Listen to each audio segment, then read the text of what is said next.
Welcome. How is everybody feeling today? I'm excited. This is Kaya Redford, and we are here at Century 21 Showcase in Highland. Today we're going to learn Milton Model Language. Now, question for you. Well, first thing, what is Milton Model Language? Milton Model Language is basically language that builds instant rapport, instant agreement with people all the time. So would you like to be able to learn how to build agreement with anybody, anywhere, anytime? Yes, of course you would. How powerful would that be in your business if you're in sales or if you're in leadership, to be able to get all of your people that work with you, your coworkers, your staff, your clients, all to agree with you and everything you say? Would that be powerful? Absolutely, yes. Would it also be powerful for you to be able to say things and it's almost impossible for anybody to disagree with anything you say? So they can't even find anything to disagree with. They literally agree with everything you say. That would be hugely powerful too, yes? Absolutely. And then also, would it also be able to be powerful for you to get agreement in any and all circumstances with your client, with your customers, with the people in your life? Yes, it would be, correct? For you to be able to get agreement with people and then to be able to negotiate from a place of agreement, from a place of, synergy where you agree, you're on the same page, and then would you be able to find a way to negotiate the details a little bit more effectively, a little bit more easily? Absolutely, yes. Also, would you like to learn how to make people even more receptive, even more relaxed, even more sort of, I would say, leaning in to what you're saying? So let's say this is you, and you're communicating with another person, perhaps your client, family member, friend, someone. Would you like to be able to create a place where their energy is sort of leaning in? They're interested in what you've got to say. They're leaning in, they're receptive, they're looking forward to doing business with you. Instead of you having to push, and maybe having them back up, you're able to talk to them in a certain way that just gets them tilting forward, leaning in, maybe asking you, hey, can I have your business card? I want to, can I meet with you? Can I have lunch with you? They're going to literally be asking you to do business with you instead of you having to push. That would be powerful, yes? Well, this is the reason why you want to learn Milton Model Language. Now, where does it come from? Milton Model Language comes from one of the most famous hypnotherapists of all time. His name was Milton Erickson. Now, Milton Erickson, you worked for 40 years for working with 7 clients a day, 7 days a week, and he would literally speak to people in a certain way, and he would build such amazing rapport and connection with them that he was able to get them to let go of any kind of problem or challenge that they had. Would it be powerful for you to be able to allow your client the place to let go of their fears, their worries, their concerns, so that they could take action? It would be, yes, absolutely. This is the reasons why you want to learn Milton Model Language. So Milton Erickson, so he developed some language patterns, about how many categories? About 19 different categories. And what I'd like for you to do, assuming you have your practitioner binder, your NLP practitioner binder, I'd like for you to turn to page 41, page 42, and page 43. Could I have them real quick, Veronica? I'm going to give you a quick example of what they look like up here. So page 41, page 42, page 43. Okay? So it'll look a little bit like this. Here's page 41. I just wrote something on here, but you can see that. That's page 41. Okay, you've got 10 or so patterns there. And then you've got page 42. Page 42. And you've got another number 11 through number 17 there. And you want to make sure you have page 43. Page 43. And that's also here. Item number 18 all the way through number 19. Now, you may notice that some of these have categories, subcategories. So even though there's 19 categories, some of them have subcategories. So with the subcategories included, you may have about a total of 24, 25, 26 different patterns. And what are these patterns essentially? These patterns are techniques, language patterns that you can use to create this agreement with people. And finally, just one last thing. How many of us have ever heard of the term trance? Have you ever heard of the term trance? Where you're able to get someone, they're so relaxed when they're conversing with you or they're hanging out with you that they almost feel like they're in a trance. Have you ever been to a spiritual center or a church or something, and you notice that when the pastor or the preacher is speaking, that everybody in the audience is just completely relaxed and they have a slightly sort of dazed look over their eyes as they're receiving this, right? They're just very receptive, they're just very relaxed, and we call that a trance. You can either go into a little trance, a medium trance, or a big trance when you hear these things. And why is trance so important? Because when someone is in a light trance, in a normal conversation, they're relaxed, they're receptive, they're leaning forward to what you've got to say. So what would be a deep trance? A deep trance would be more where they're completely under, like what in traditional hypnosis, the person when they're hypnotized, they're so deep in trance that they're not even, they're unconscious. They're kind of not awake. They're awake, but their conscious mind is completely asleep and their unconscious mind is just open. So we're not doing hypnosis to that level. We're doing is just very sort of mild conversational hypnosis for the purpose of influence. How powerful would it be for you to be able to get agreement from anybody, anywhere, anytime, and for you to be able to influence them to take action? Very powerful, yes? And of course, there's ecology here. You've got to make sure that what you're doing is good for the customer, good for the client, good for their family, good for the community, good for the world at large, right? So this isn't manipulation. Manipulation is where you're doing something that's perhaps bad for a person, and maybe because it's a commission to you, but it doesn't serve them. This you want to do with a high level of ecology. You want to come from your heart. You really want to help people get to where they want to be. And the law of compensation says you will be compensated justly for being of a great service, okay? Okay, so now you've got an understanding of why this is important. We understand where this came from, and we now know we're going to be tuning into pages 41, 42, 43, and now we're going to be going into what specifically they are, each one, and then I'm going to be giving you examples, because there's a theory that some people say, oh, I can't use Milton model language patterns in business. That's what they think. They go, well, I can't use Milton model language patterns in real estate. That's what people think, but yet you can. It's very powerful. And I'm going to suggest to you it's being done all the time already. Not everybody is aware of it, but in business it's being used all the time.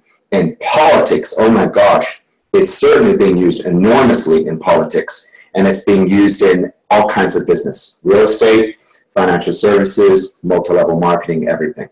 Okay. So, shall we begin? What I want you to do is follow along with me, because I'm going to literally read through each one of them, okay? I'm going to read through page 41, page 42, page 43, and I'm just going to go through them kind of quickly so we get an understanding of what they are, and then I'm going to go and give you examples in business and examples in real estate so you can actually see how this comes together. So for the first few minutes as I go through the list, just read along with me. That's all I'm doing, is we're literally reading pages 41, 42, 43, so we know what they are, and then we're going to learn how to use them, and then we're going to do a little exercise at the end, okay? So go ahead and grab your papers now. I'm going to give you a quick pause of 30 seconds to make sure, or you can pause this video to make sure that from your binder you get pages 41, 42, 43, and you have them out in front of you right now as I'm going to read through them with you together right now, okay? I'm going to give you 30 seconds, and I'll be back in 30 seconds. Okay.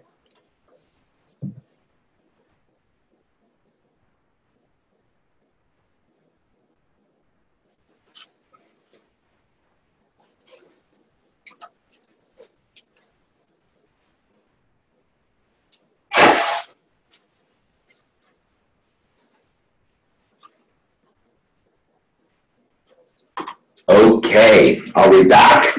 Yes, and you have your sheets? got your page 41, you got your page 42, and your page 43, yes? Okay, page 43 here. Okay, so let's read along together. Number 1, on page 41, is mind read. Claiming to know the thoughts or feelings of another without specifying the process by which you came to know the info. I know that you are wondering. So if you notice that, I know that you're wondering. When you say that to someone, you're actually saying that I'm reading your mind. It's a mind read, okay? And as I finish this list, I'm going to be giving you examples of each one of these in business and in real estate. So let's just continue to roll. Okay, number 2, loss performative. Value judgments, which may include an unspecified comparison where the performer of the value judgment is left out. Where the performer of the value judgment is left out. Where the person whose opinion it is has been left out. Okay? And it's a good thing to wonder. According to who, it's a good thing to wonder. According to who? Right? So that's been left out. You'll notice as we continue to go through these things that there's something being left out. Something's either being deleted, something's either being distorted, something's either being generalized, and what the brain does is they're hearing this, because the brain can't grab onto what's missing, it kind of starts to go into a very relaxed trance state. While it's trying to think of what's missing, it's literally opening up to allow more stuff to come in, okay? One thing I did want to mention is most of you that are watching this video have already learned hierarchy of ideas. Remember hierarchy of ideas? Hierarchy of ideas, if you haven't learned hierarchy of ideas, which means that you might not be specifically in a practitioner program and you're watching this video for the first time, not having had learned all the other things, hierarchy of ideas is really about big picture or detailed picture.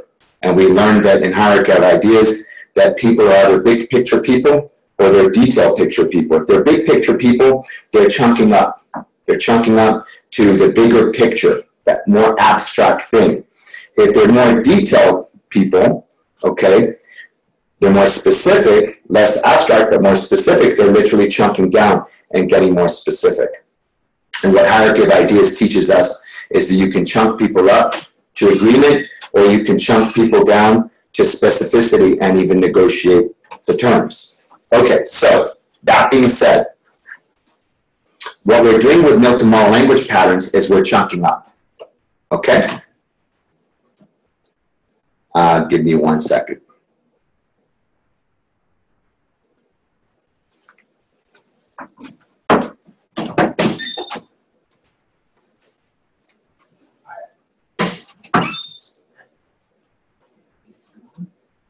Easy cold. Let's leave these doors open because it'll be a lot cooler with that. And you stop. Okay, we are back. Okay, we are back. Let me set this door up real quick. Hold on. Okay.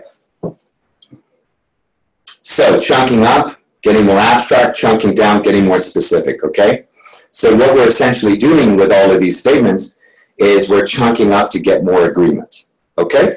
All right, so we're back to the list. Okay, we did number 1, we did number 2, okay?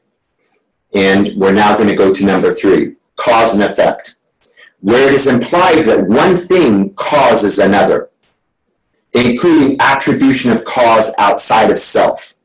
Implied causatives include cause is greater than effect, the word makes, the verb to make. B, if, then. C, as you, then you. And D, because. Because, right? So all of these presuppose a cause and effect relationship. Do you realize that? The word makes, if and then, as you, then you, and then because, this, because. And again, I'll be giving you examples in business and in real estate once we've gone through the list.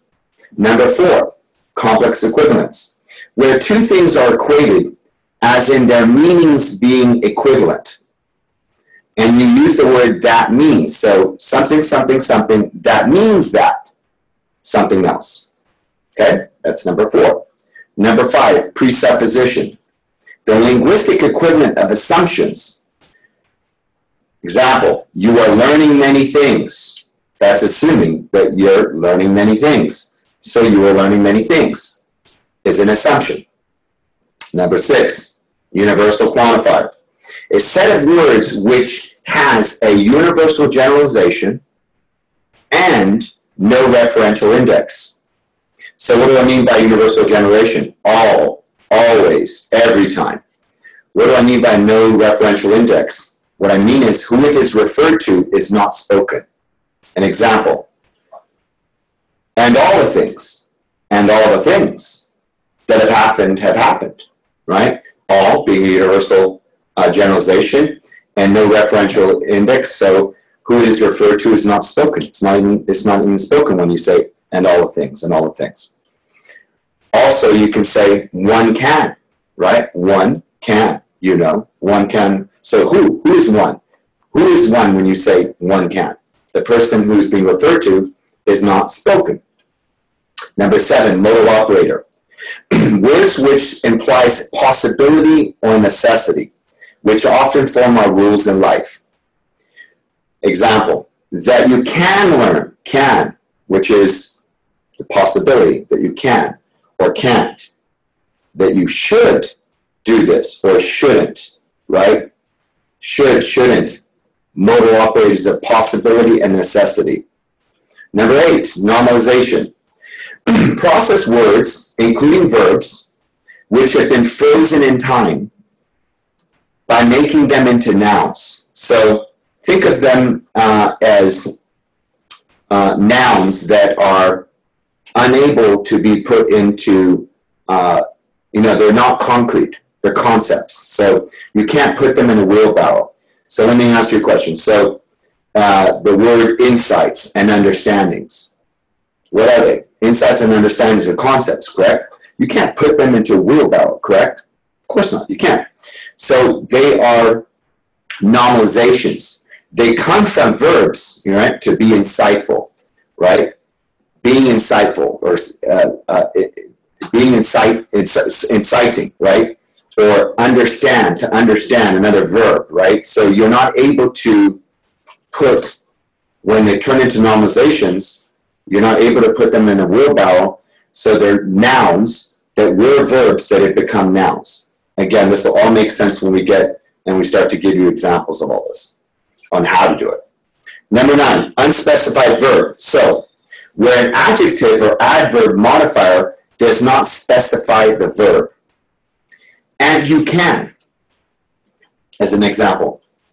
And you can what? It says, and you can what? You may notice former President, or soon-to-be former President, Barack Obama, his slogan that he used for winning the election was, yes, we can. And when people heard that, yes, we can, it was hard for them to disagree with that statement, right? Everybody that heard yes, we can filled in after that what verb that they thought they could do. Yes, we can make $1 million next year. Yes, we can lose 40 pounds.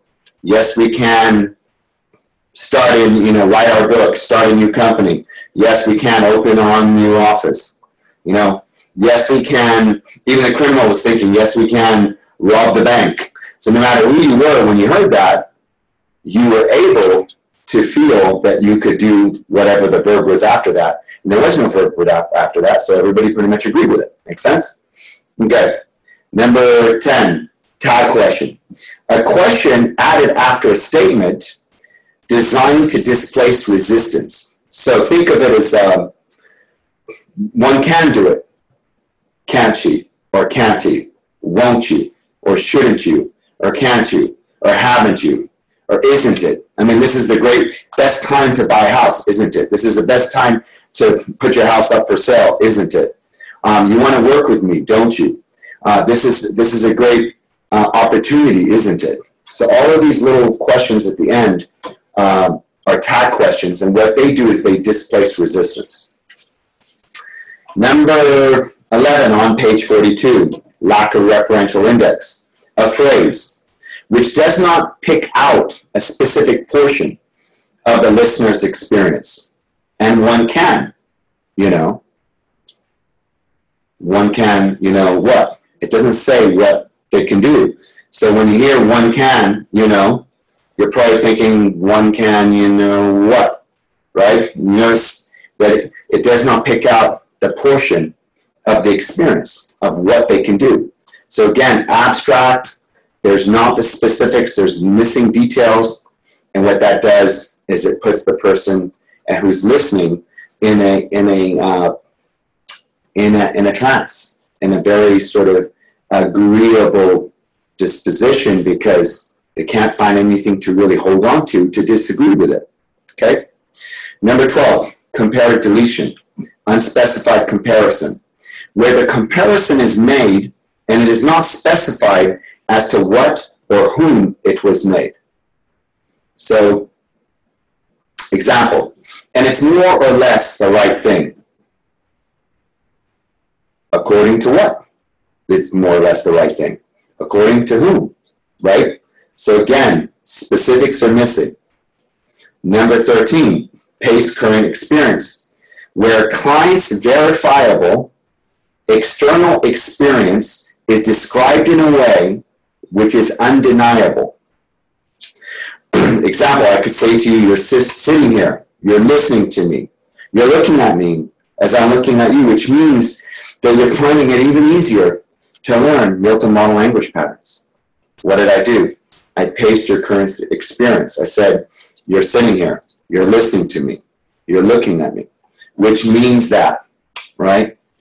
So I paced your current experience, and now I'm guiding you to somewhere where I want you to go.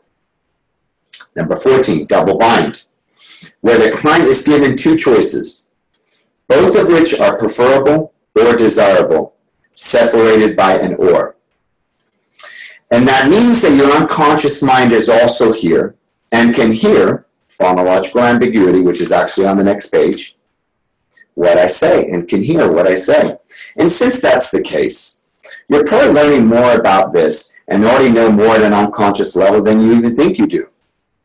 So it's not right for me to tell you, learn this or learn that. Learn it any way you want and in any order. Okay? So did you catch the or? Learn this or learn that. Learn it any way you want and in any order.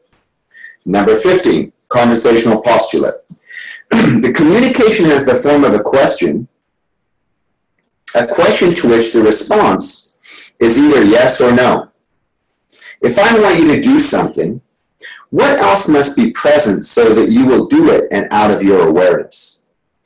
It allows you to choose to respond or not, and it avoids authoritarianism. Authoritarianism. That's right. That's right. Do you feel this? Is something you understand? Okay? By the way, that was a punctuation ambiguity there, the pause that I did right there. Number 16, extended quotes. Quotes which are extended beyond what is normally used to displace resistance. Last week I was with Richard, who told me about his training in 1983 at Denver when he talked to someone who said, dude, don't give up on your dreams, man. So you wonder, who said that? Last week I was with Richard, who told me I was training in 1983 at Denver when he talked to someone who said that? Dude, don't give up on your dreams, man. Who said that? Was it Richard or was it the man he was talking to? Right? So again, the specifics are missing with that. Number 17, selectional restriction violation. A sentence that is not well formed, in that only humans and animals can actually have feelings, right? Have you ever heard someone say, remember the walls have ears, right? Well, obviously the walls don't have ears, but only humans and animals can have feelings. But when you say, remember the walls have ears, that's a selectional restriction violation. Or you can say, a chair can have feelings, right? Okay, go to page 43. Number 18, ambiguity. Phonological. Where two words with different meanings around sound the same, actually. So, here, here, right? Other words like see, right? And see. There and there. Their stuff. Over there versus their stuff, right? To and to. Weather or weather. Look at the weather, right? So there's many variations of that. Number B, syntactic. Where the function, syntactic of a word, cannot be immediately determined from the immediate context. They are visiting relatives. They are visiting the relatives, or they are visiting relatives. The visiting relatives have arrived. Which one is it, right? The next one, selling salesman can be tricky. Selling salesman can be tricky, or selling salesman can be tricky. Aren't all salesmen selling? I don't know. Okay. I'm really over managing managers. I'm really over managing the managers, or really I'm really over managing managers. Managers versus manage. Which one, right? C, scope. Where it cannot be determined by linguistic context how much is applied to that sentence by some other portion of the sentence. Speaking to you as a child. Speaking to you as the child, or speaking to you, me as the child. The old men and women. The old men and the young women? Or does it mean the old men and the old women? See? Ambiguity there, right? The disturbing noises and thoughts. The disturbing noises and the thoughts? Or the disturbing noises and the disturbing thoughts? The weight of your hands and feet. The weight of your hands and then your feet? Or the weight of your hands and the weight of your feet? Do you get it? So again, things that are left out. D, punctuation. Either the punctuation is eliminated, either the punctuation is eliminated, as in a run-on sentence, or pauses occur in the wrong place. Example, I want you to notice you hand me the glass. I want you to notice you hand me the glass. I want you to notice and hand me the glass. I want you to notice you hand me the glass. These types of punctuation and pauses in the wrong place, it starts to play with the mind of the listener, especially if it's done very covertly. And again, these are things that can actually produce trance, because while the unconscious mind is trying to figure out what did that mean, the person is going into a trance, a relaxed trance. Number 19, utilization. Remember to utilize all that happens or is said. Client says, I'm not sold. Response, that's right, you're not sold, because you haven't asked me the one question that would have you totally and completely sold. I remember there was a girl that came to my training once, and she said she was presenting to a client, her biggest client ever. Think of a billionaire. And he was sitting down with her, and she was doing some financial planning stuff with him. And he said, you know, you were this close. This is what he said to her. You were this close. And she was in my training. She was talking about that. And I said, you know, so what did you do with that? She said, I didn't know what to say. He told me I was this close. I just asked him, you know, I apologize. You know, what did I miss? Like, how did I screw up? What could I have done better? And I said, it's not bad. I mean, that's not a bad thing. You're asking for feedback. It's certainly not bad to ask for feedback. But I asked her, I said, when you're asking him for feedback on what you could have done better for him to close, it's presupposing he's talking about reasons why he's not taking action. It's expanding the problem of him not taking action. I said, you'd be better off coming up with a different approach that would inspire him to take action. When he said, you're this close, and to selling me, and I'm sorry, it's just not going to happen. You could have actually, instead of saying, give me feedback, what did I do wrong? You could have said, you know what, that's right, because you haven't asked that one question. That one burning question that upon you asking it, and upon me answering it, will inspire you to take action right now, won't it? You haven't asked me that question yet. So what is that question? So you see, when she heard that, she said, oh my God, you should have asked that question. Oh my God, it would have worked.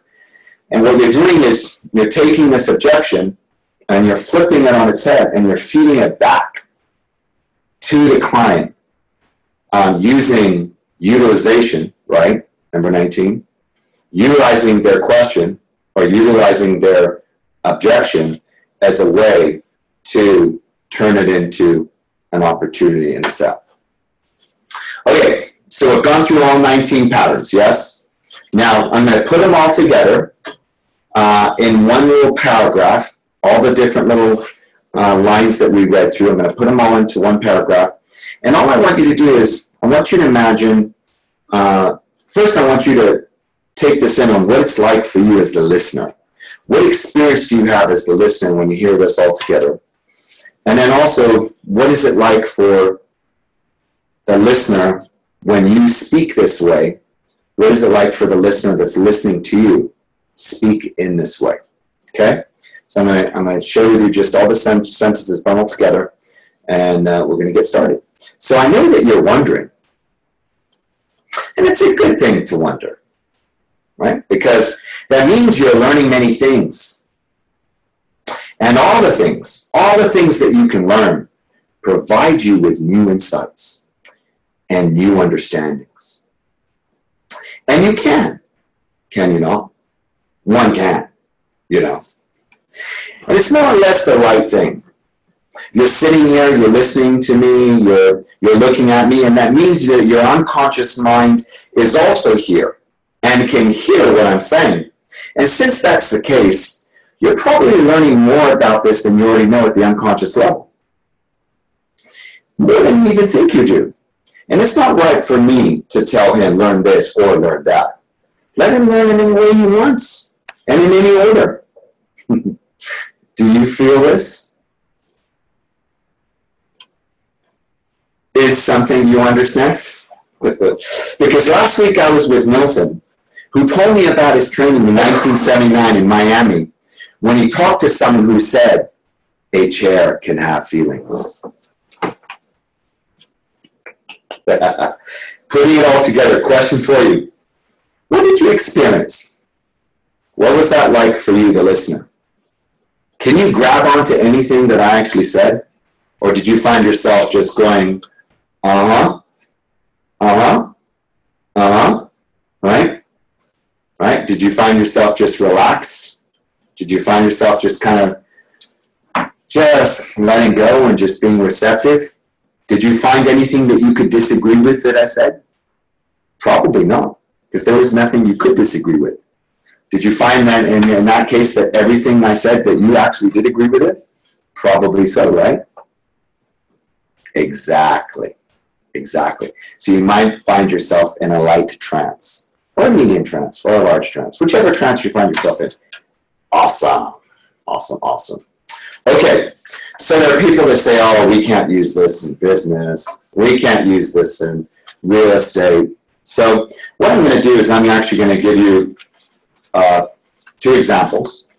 One, I'm going to give you some examples in real estate, which my amazing friends and master practitioner graduates and speaker presenters Dave Patty from Century 21 Showcase, and Veronica Larea, also Success NLP coach and real estate trainer.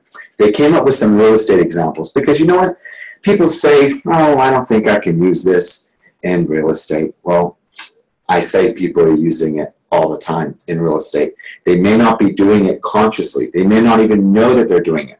They may not even be doing it by volition, by intent, but they're doing it nonetheless because we've picked it up, right? We've picked it up through politics, we've picked it up in reading books, through authors. So now it's about being conscious of it and using it with volition, using it with intent to build agreement, okay? So I'm going to give you some statements, and I'm just going to quote you which ones they are on the list as well, okay? So you have about 19 patterns on page 41, 42, 43. Give you some real estate examples first. Then we'll go into some business as well.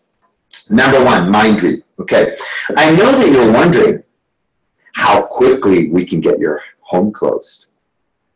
I know that you're wondering how quickly we can get your home closed. What is that? That's a mind read, right? They never said that. You're mind reading them, that they're thinking that, or they're saying that to themselves, right? Number two, and it's a good thing to wonder. It's absolutely a great thing to wonder how we're going to get this done right now, right? What is that? Lost performative. Number three, you being totally pre-approved makes your offer even more attractive to the seller. You being totally approved right now makes your offer even more attractive to the seller. What is that? That's a cause and effect statement because it's got the word makes, right? Next one, giving a larger deposit means that the seller will have a greater sense of commitment from you.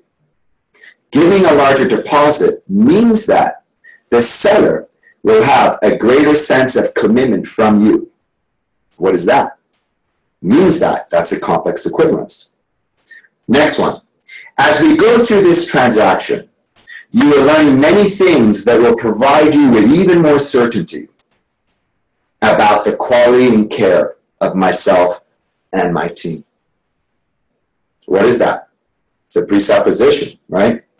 You're learning many things. So as we go through this transaction, you're learning many things, right? That's a presupposition. You're presupposing that they're learning many things. You're learning many things that will provide you with even more certainty about the quality and care of myself and our team, right?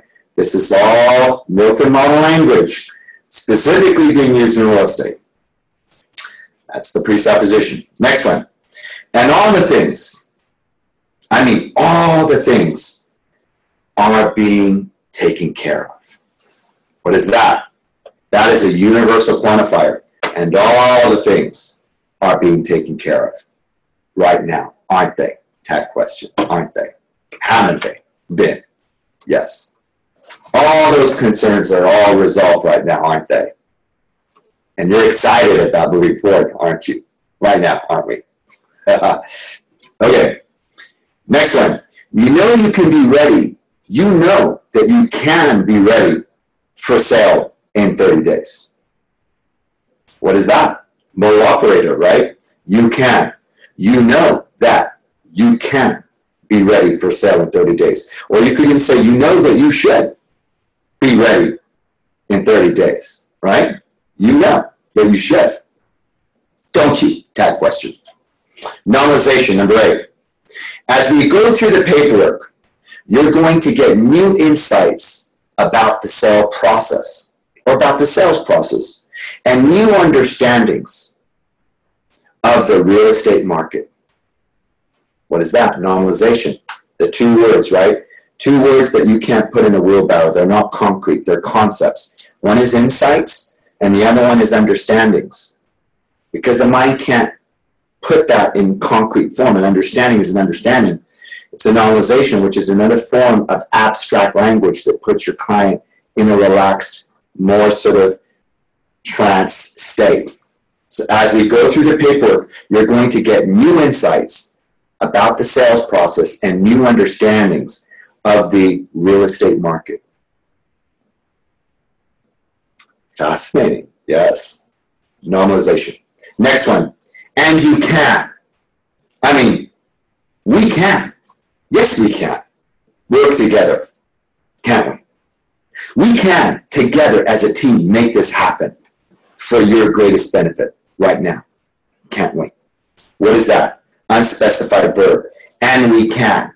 And you know we can.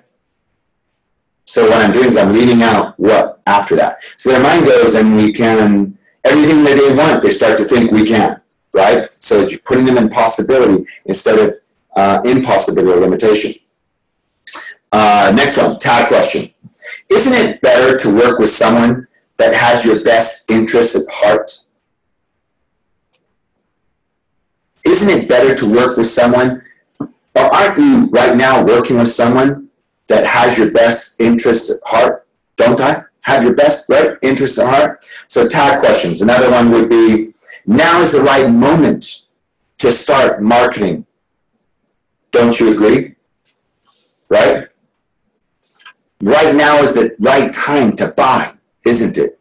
Right now is the right time to sell your house, to list your house with me right now, isn't it? Right? You know you want to make this happen, don't you? You know that we're making this happen to a level of precision and excellence, aren't we? All of those don't you, aren't we, isn't it, at the end? They're tag questions. What they do is they displace resistance.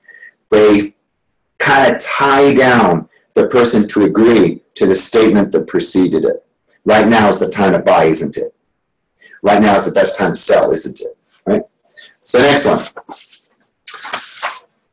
And one can, become more familiar with the real estate market, right? So lack of referential index, one can, right? Who's one? Who's the one that can? Me, you, who? One can, become familiar with the real estate market. Number 12, comparative deletion. And it's more or less the right thing to do right now, right? Anytime you use the word more or less, right, that is part of that comparative deletion. So more or less the right thing, more or less according to what? According to who, right? A lot of information missing. Again, abstract language puts the client into abstract thinking, builds agreement. Pacing current experience. You told me your needs. So we met today, right? You told me your needs over the phone. Then we sat together today. We sat together. We met. You're listening to me. You're hearing me speak. We're eye to eye. We're making things happen. And this tells me that right now you're ready to take action. So what did I do? I paced their current experience. We met here today. You're listening to me. We are having an amazing conversation. You told me what your needs are for a home. And now you are ready to buy. So yes, we met today. Yes, you're listening to me. Yes, we're meeting face to face. Yes, you told me what you need, which means that now's the time to buy. So I'm pacing the current experience of the person, and the mind is going yes, yes, yes, yes. And by the time I then put something on the end of that, that means that now is the time to take action. I've got yes, yes, yes, and now they want to take action because I just paced their current experience. Again, President-elect Obama did a fantastic job with multi-model language patterns. Well, not only with the slogan, yes, we can, but in the presidential debates, he spoke to America, in his first and his second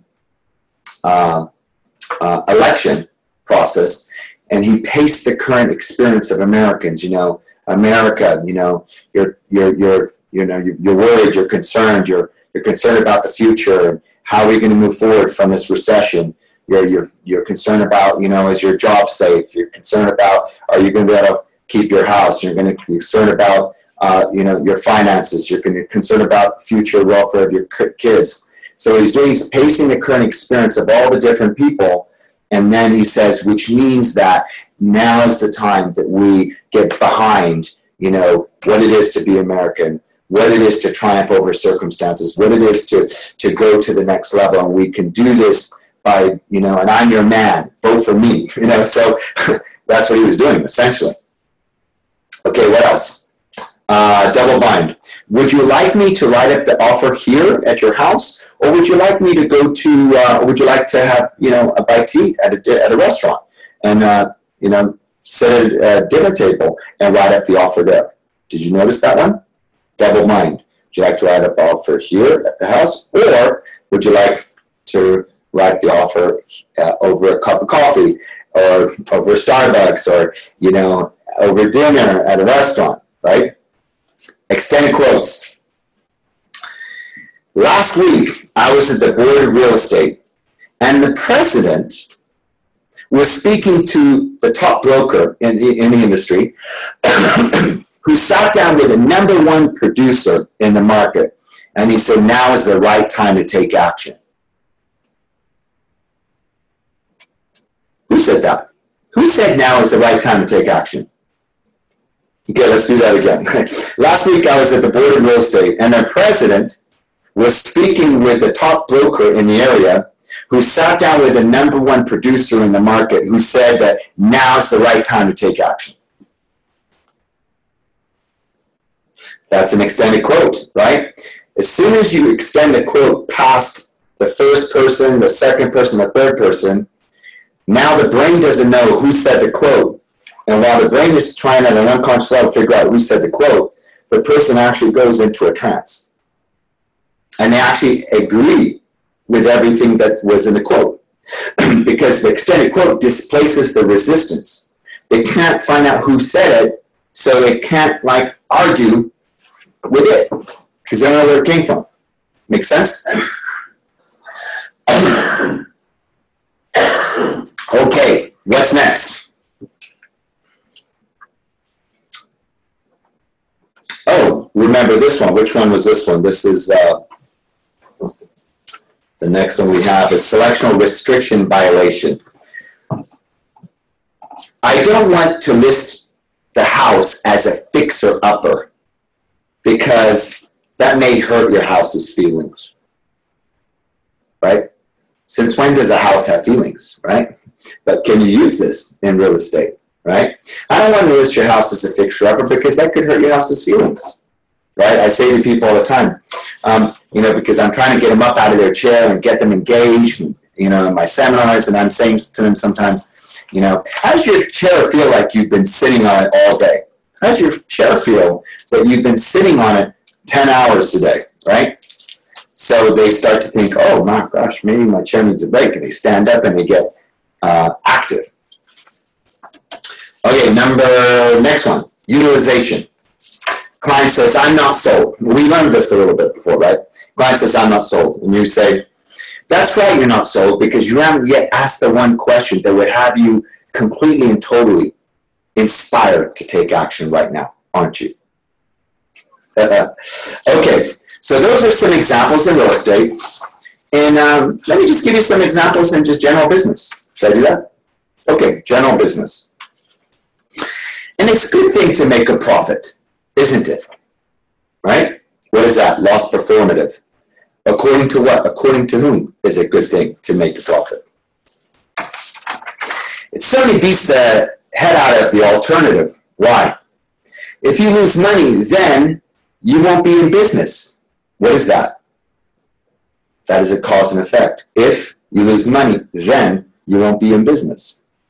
And if you make a profit, then you'll have money rolling in. What is that? Cause and effect. If you make a profit, then you have money rolling in. Now, I used to do business consulting, and when I did that, I used to talk to people about there's really only 2 things you can do to increase profit. What's that? Number 1, increase sales. Number 2, decrease expenses, right? Kind of simple. You want to make money, you got to either increase sales or you got to decrease expenses, right? And I'd go and I'd tell them, look, you guys, you want to make more money, that means that you got to cut your expenses. You got to cut your overhead. What is that? That means that. That's complex equivalent, right? And if you do that, that will mean that you have more money in your pocket. What is that? That's another. That means that you have more money in your pocket. That's another complex equivalence. And if we need to increase sales, we all need to increase sales, correct? Of course we do. Sure we do. I can't think of a simple situation where loss is a good thing. Can you? In other words, all loss is bad. Wouldn't you say? In a profit and loss context, all loss is bad? The word all loss is bad. That's a universal quantifier. Look, all business is in the business to make a profit, right? Right? What is that? Tag question, right? Can we agree on that? Can we agree that everyone is in business to make a profit? Can we agree that all businesses would benefit by having even more profitability month by month? Can't we, right? What is that? Tag question. Well, what that means is all business should be willing to hire us immediately to help them become even more effective in their communication, even more effective in achieving their goals, and even more effective in getting more yeses from their customers and clients? Shouldn't they? Right? What is that? Should or shouldn't they? Modal operator of necessity, right? Should. And since there are so many business people here listening to this, all of you should recognize the importance of making a profit, right? The word should, modal operator of necessity. Speaking of profit, profit, normalization. Profit, normalization. Remember what a normalization is? Normalization is a process that has been frozen in time. Profit. Have you ever seen profit? Well, yeah, I mean, I'm sure you've seen a profit and loss statement, but have you ever seen profit? What is profit? Profit is a normalization. It's not concrete, right? Let's play with this. A normalization is something you can't put in a wheelbarrow. It's not physically concrete. It's more of a concept. I mean, you could put, or can you put profit in a wheelbarrow? Can you put profit in a wheelbarrow? I mean, I guess you could put money in a wheelbarrow, yes. But if you can put profit in a wheelbarrow, then how can you put loss in a wheelbarrow?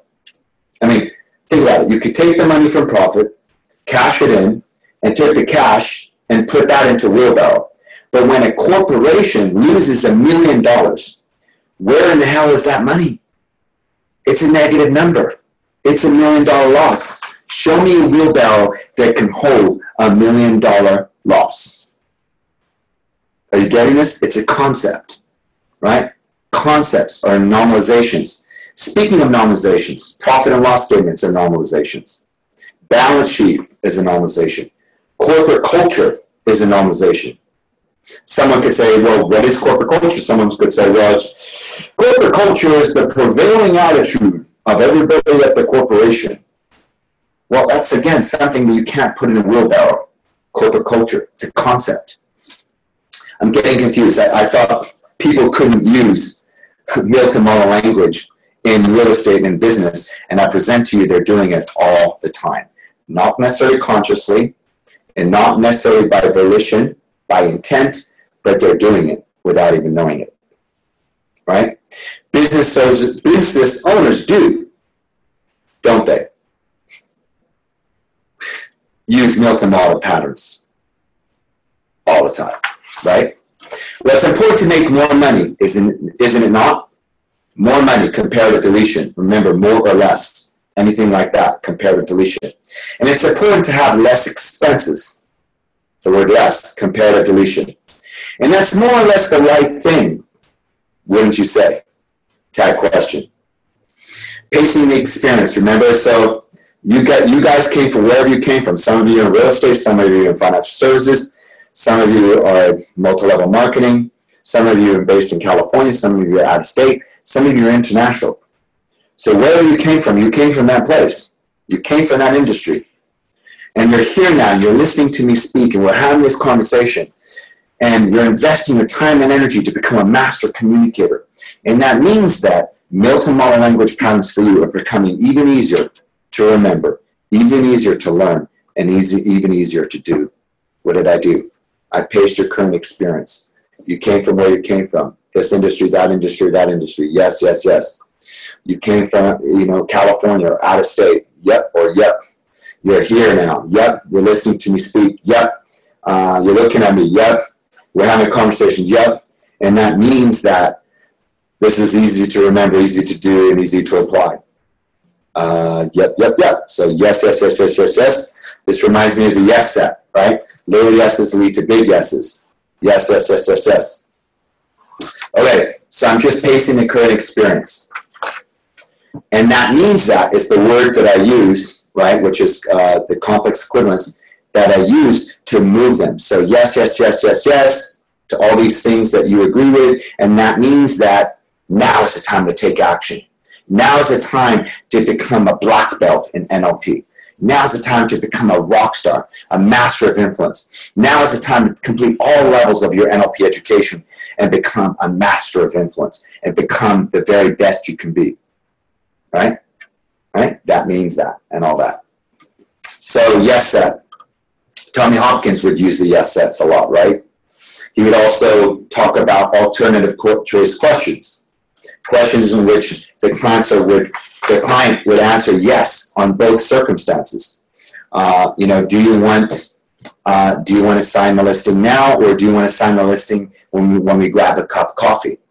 Do you want to sell your house now? Do you want to look over the contract now? Or do you want to look over the contract in a couple hours? We'll grab a bite to eat together. Or, right, the illusion of choice. We give our clients an illusion of choice. Both answers, this one or this one, presuppose yes and yes. No matter what, now or in 2 hours from now, they're still taking action. Make sense?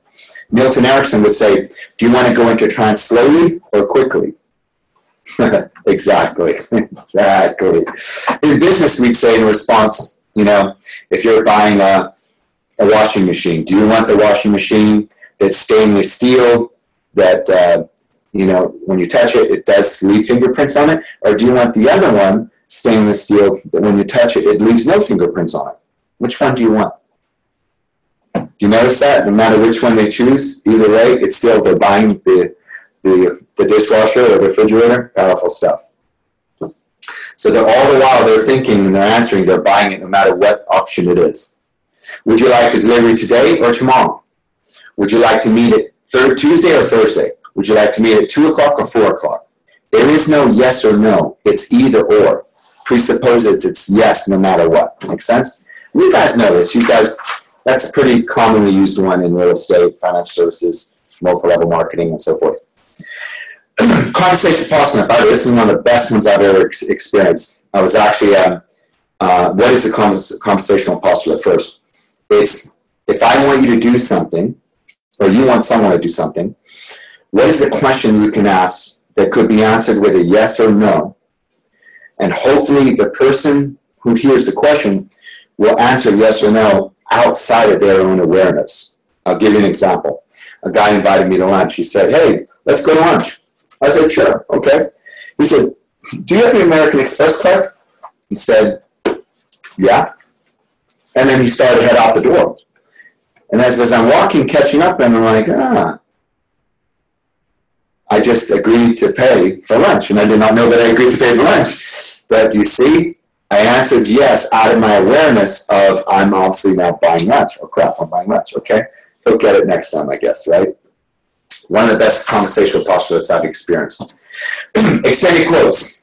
I read a book by Peter Drucker in which he was quoting, actually, Tommy Hopkins. You guys have heard of Tommy Hopkins, who was talking to Tom Peters, who said, your communication is the response you get back from your client. Who said that? Was it Peter Drucker? Was it Tommy Hopkins? Was it Tom Peters? Who said that, right? I named a name, and I named a name, and I named a name, and I displaced the quote in front of the first, second, third person to a point where you didn't know who the quote came from. And what that does is it displaces resistance, and it makes the unconscious mind agree to the example, even without out of their awareness. So you extend the quotes beyond a certain point, and that means that you're ready to take your master practitioner level of NLP, isn't it? Time, right now, to do that. Yes. So once you extend the quotes, you displace resistance, and the resistance just disappears, and the person moves forward. Because our corporation has feelings. Excuse me, but corporations are not people. How can they have feelings? So how could a corporation have feelings, right? What is that? That's a selection restriction violation. Another example is corporate culture, right? I could ask, how do you think your chair would feel if you sat it all day, right? So let's stand up. Let's get yourself shaking around, right? What did I do? I actually started to talk about your chair having a feeling about you sitting on it all day. I did refer to that once before, yes? Remember about the walls? Remember, the walls have ears? Do the walls really have ears? I mean, I haven't actually seen a wall that has ears, but I have noticed some nosy employees and staff that want to eavesdrop on everything they hear. Yes, yes, yes. Speaking to you as a child. Remember that one? Me the child, you the child. Speaking to you as a hypnotherapist. Speaking to you as I'm the hypnotherapist, or speaking to you as you, the hypnotherapist? Speaking to you as someone who's been in business for a very long time. Who? Me? Been in business for a long time? Or you? Who are you referring to? So again, ambiguity, yes? Punctuation ambiguity. This is a phenomenal one. Maybe you've heard of this gentleman. He had the #1 radio show on ABC for a very long time. And if you look him up on Wikipedia, he's known for his dramatic pauses and quirky intonations. And it's funny because this man was paid tens of thousands of dollars per hour to speak on radio. And what made him so successful was actually punctuation, ambiguity. It made him stand out. He would end his show like this. This is Paul Harvey. Good day. Quirky intonations, dramatic pauses, and he became famous because all you could do is just listen, and it was so different. In those pauses, he created magic. They say the magic of music is not actually the music itself. It's the pauses between the notes that makes the music. Yes. Playing with your mind now. We're having fun. Yes. Another one with the punctuation ambiguity is, I want you to notice you hand me the glass. Remember that one from the script? How about this one? I'm wearing a tie in the concepts as you listen carefully to what I'm saying. I'm wearing a tie in the concepts as you listen to what I'm saying and what I'm sharing, right? Another example is, if you ever heard someone who speaks like this, and I know if you've ever listened to someone who'd start and they'd be going to the, and after a while, you wouldn't be sure if they would ever, because, yeah, I mean, you know what I'm talking about, right? Do you see that? Awkward punctuation ambiguity. Number 19, utilization. And I remember we lived all over the world. My family and I traveled, lived in, first born in Nebraska, lived in Algeria for 6 years. My dad was a petroleum engineer. We traveled a lot. We lived in Spain, Palma de Mallorca for 3 years, England for another 8 years. So my first 20 years I was gone in Europe, from basically a baby till 20. Finally, I come back to the U.S. I arrived back in California, and we got shipments of all this stuff, all this old, collectible items from Europe, because we were out living in the U.S. And I remember these huge trucks, and we got these shipments. And one of the things on the shipment was this old grandfather clock. And it hadn't worked in years from what I remember in England. The last time I do remember it working, it would be, screeching, making a weird noise, and like, and then it would like ring, like if it was 2 o'clock, it would go bong, bong. But I just remember it would struggle, like going, and then eventually work. And then for the last year, 2 years while we were in England, it hadn't worked at all.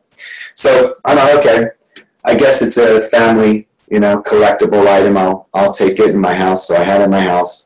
And on that day, I was doing a very deep timeline therapy session, which if you've experienced it before, it gets rid of negative emotions, limiting beliefs. It helps people heal the past and create their future.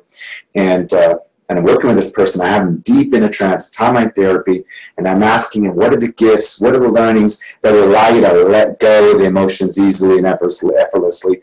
And as he's there, in the background, this grandfather clock starts to make this noise that I hadn't heard in 2 years.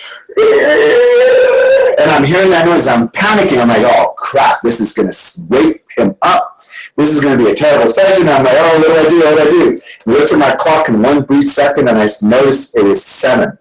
So this thing bong was going to happen 7 times. This all happened in a fraction of a second. I said to myself, and I said to him, in a moment, you're going to hear 7 bongs. And with every 7 bong, which each of the 7 bongs, you're going to get profound learnings. And this noise happens, and it goes bong. And I went, 1. Then he goes, bong, and I went 2. Went bong, and I went 3. Bong, I went 5. So I was just, the whole time, I was just literally, boom. And I asked him at the end, when we finished the session, I said, how was that for you? You know, like the profound learnings. He says, oh my gosh, I've never had an experience like that in my life. The learnings I got were so profound. He had the biggest breakthroughs, which each one of those sounds. Now, where did I get this from? I got this from Milton Erickson. Milton Erickson said, utilize everything. Why is this so important? You got to utilize everything that happens around you. Because would you agree that life throws us curveballs, yes? In any business you're in, we like to say we're prepared, and yeah, we're prepared, but we're not in control of everything that happens. And when things that happen around us that are out of our control, it's our job to utilize them, right? When people's cell phones go off in the seminar, I go, and as you hear that bell right now, it's making you think how you can utilize this tool I just taught you to double or triple your income in your business. Utilize everything. It's so important to utilize everything that happens in a selling presentation. It's so important to utilize everything in a training situation. It's so important to utilize everything even in a therapy situation. Because think about it. Aren't we best prepared? Yes. But aren't we, when we're best prepared and we're showing up in situations, aren't we to some level winging it? Because we don't know what's going to happen. We don't know what we're going to get. We don't know what they're going to say. So there's things happening. So we're using our resources and we're winging it. Not to say that we're not prepared. We're prepared. But with everything that we have as resources, we're winging how to create the best outcome for ourselves and our clients. Yes? So when you utilize everything, you're putting your mind, yourself at charge. You're not putting outside circumstances at charge.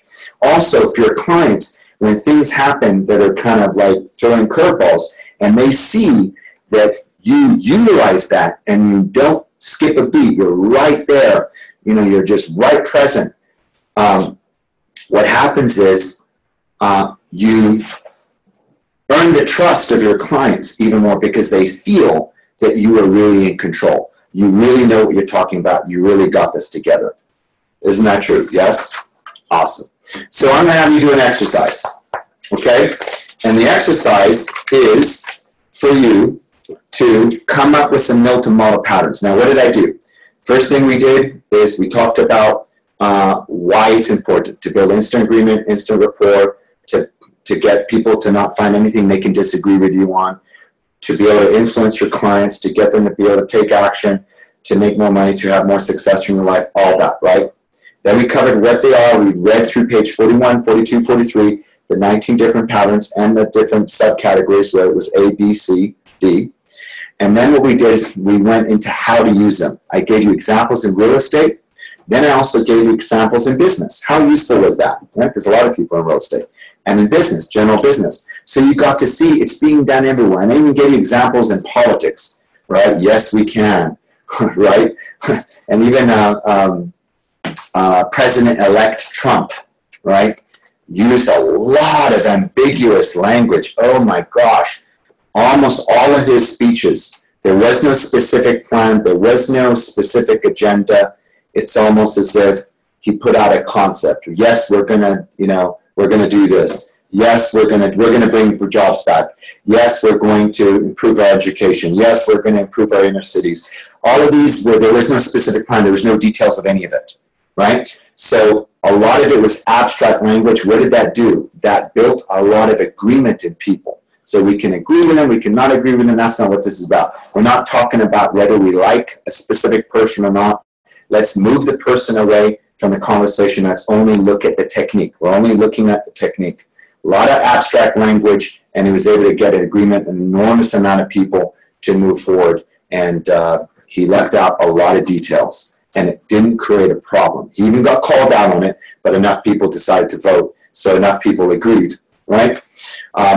Same thing with Obama, very good using Milton model language patterns. Same thing with Bill Clinton, heavily trained in NLP as well. By the way, Bill Clinton, Richard Branson, Oprah Winfrey, Ronald Reagan, who is called the great communicator, Ronald Reagan, heavily trained in NLP. All of the presidential speeches are in many cases written by NLP masters, learning how to get agreement by the greatest number of people on a topic. And certain presidents haven't been so good, and you may think of who they are, and certain presidents have been even better. So it's a skill set that we all need to practice. So here's the exercise. What I want you to do is I want you to brainstorm some Milton model patterns. Remember, this isn't something that you're going to be, this is something that you're going to relax and let go and just let it flow. It's actually better done with your unconscious mind, or you can call it subconscious mind, than trying to control it and analyze it from a conscious level. It's best actually to not do it consciously, but to kind of just go with the flow and let go and try to do it more with your unconscious mind. So what would that look like? You're going to read the sentence. I know that you're wondering, example number 1, and you're just going to say something after. Don't overanalyze it. Just say the first thing that you can think of, and everything goes. Nothing is wrong. Don't delete. Don't say something doesn't work. You won't be as effective, right, if you try to over-control it. You'll be so much more effective if you just let go and you imagine that you're in a trance. Open your mouth and just say something. I know that you're wondering, you know, like I'll give you the real estate examples. What was it? I know that you're wondering how quickly we can get your house closed. Think of something. Loss performative, and it's a good thing to wonder, isn't it? Right? Tag question. And you being totally approved right now makes your offer even more attractive to the seller. So just go with the flow. Think of things, right, off the top of your head, and don't try to say, oh, that doesn't work. Just write down everything. You'll come up with some great ideas. And I know you're wondering, how can I do this? I just learned Milton model language. And it's a good thing to wonder, because it means that you're thinking about how you can do it. And if you're thinking about how you can do it, while you're thinking about it, how you can do it, your unconscious mind will just simply do it. Think of all the things your unconscious mind does for you anyway, right? And that means that your unconscious mind can do this easily. And you shouldn't even worry about it, doing it consciously. Just let go and just do it at an unconscious level. Don't even try to do this consciously. Just let go, go into a trance, and just let it flow. Okay? Trust your unconscious mind. That's a very important thing. Trust your unconscious mind. So you're going to do this, and what I want you to do is I want you to do for each pattern, I want you to spend 3 minutes. Okay? So there's about 19 patterns. Some of them have subcategories. So let's say about 20 or so patterns. 3 minutes for each pattern. So you're looking at 3 20s. You're looking at about an hour-long exercise. What I want you to do is make sure you have your phone, a timekeeper next to you. If you want to do it with someone, you can. I'm going to make a suggestion on that in a moment. But you're going to have a timekeeper, which could be you. Set your phone to 3 minutes. Let it count down. And look at one of the statements. I know that you're wondering. And for 3 minutes, just focus on that one, number 1, or number 2, or number 3. And for 3 minutes, write down everything that you can just come to your mind. But please, please do this in the context of your business. What we want to do is we want to make sure that you're using Milton model language patterns that's going to help you become even more successful in your business and make more money and create an even better life for your customers, your clients, and yourself and your family, and create your future, right? Create abundance, success, money, results for your business. So this isn't a time to just kind of create abstract things that are not going to be useful. This is time to actually do it in the context of your business. 3 minutes for each one. And what you're going to do is you're going to write them down, do them in the context of your business, write them all down. And what I'm going to have you do is you probably once you're done with the exercise and you've got all 19 patterns down and the subcategories down, and you have a few statements for each one, I want you to then look over them and highlight the best ones for your business that would be good to say to your client. And then what I want you to do is I want you to meet up with one of the other participants in this program, probably know someone who's in the same business as you. And if you're willing, share your examples, have them share their examples. So now you've got double, or maybe even 3 of you can get together and share. And then when you share, you can now pick the best of the ones that each one of you came up with, and now you can write those up. So once you've done that exercise, which is a 1 hour long exercise, then you're going to share with someone else and you know, make copies. Then what I want you to do is practice. What I want you to do is pick one pattern per day. So there's 19 patterns, some subcategories, let's say, including the subcategories, the A, B, C, D, you may have a total of 24 patterns. So for the next 24 days, pick only item number 1, for example, which is on day 1, pick mind read only. And practice mind read with your customers, your clients, your business partners, your families, your friends. And I want you to pay close attention to what happens to them, the listener, when they hear it. What happens to their state? You're going to notice something happens subtly to their state. The next day, you're going to only practice the second one, the lost performative. The next day after that, you're going to only practice the cause and effect time and time again throughout the day. And what this is going to do, instead of trying to take on this whole list and learn them all at the same time, you just pick one a day. And during that one time, you're going to master it, because you're probably going to use it 10 times with a client. You're going to master it. It's going to be easy. It's going to be effortless. And I want you to pay close attention to what happens to your client as you do that. Okay? So it may surprise you once you've gone through this how awake you are. By the time you finish learning these patterns and you're up and you're out, you're either starting your day or you're going to sleep, whatever the case may be, whether you're in trance slightly, mediumly, or a lot, either way, you're going to find yourself able to function, able to perform at the highest level, or even if you're going to be going to sleep and it's close to nighttime, you're going to find yourself able to go to sleep, whichever the case may be. And tonight, if this is something you're watching more in the evening or during the day, you may have a dream. And your dreams, you know, they may be boring dreams, or they may be insightful dreams, or they may have, you may even have dreams of integration, where you're integrating all these learnings. And you're going to be putting all these learnings together, and it's going to be very powerful, and you're going to be in a very high level place. So that's that. So you just learned one of the most powerful techniques to build instant agreement, instant rapport with people in your business and in your life. And so you got the exercise, right? You're going to take each one of the 19 patterns and subcategories, which may be a total of 24 patterns. You're going to spend 3 minutes writing out examples. You know, you just see the sentence, I know that you're wondering, and just say something after that and write it down. You're going to highlight the best ones. You're going to create it all on a sheet, share it with one of your classmates who's in the same industry so you can see what they came up with, and then you're going to spend the next 24 to 30 days. You're going to pick only one of those patterns per day, and you're going to practice it.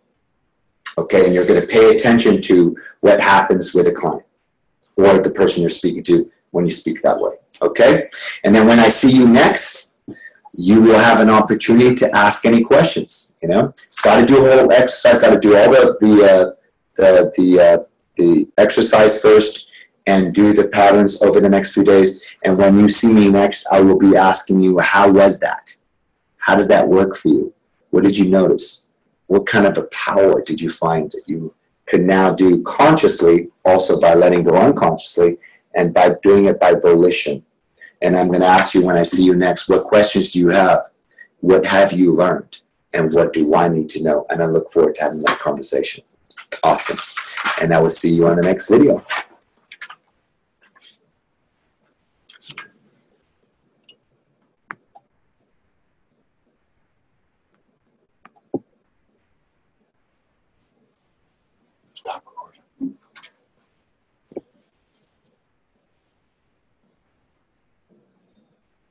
Yes? Yes.